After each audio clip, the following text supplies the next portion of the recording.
Táto magnetická skrutka je vyrobená z matice M17 a zo závitovej tyče v priemeru 10 mm.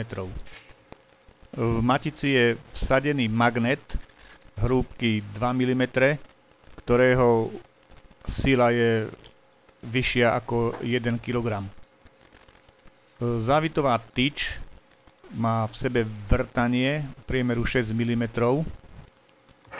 do ktorého sa vkladá logbook. Pre jednoduchšie vkladanie aj vybranie logbooku je tento navinutý na tenkej skrutke, ktorá sa znútra prichytáva na magnet v matici a tým pádom sa ľahko vytiahne logbook zo závitovej tyči z vrtania. Dĺžky závitovej tyče, teda schránky na logbook, robím v dĺžkach 25 mm až 45 mm.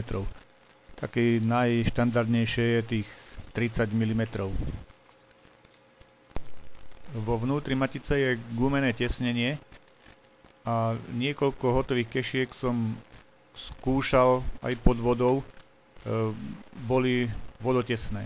Logbook sa tam nezamočil. Kešky robím v pozinkovanom prevedení alebo potom v prevedení skorodovanom. Vyzerajú ako staré hrdzavé skrutky. Hrdzavú variantu tu na videu momentálne nemôžem ukázať.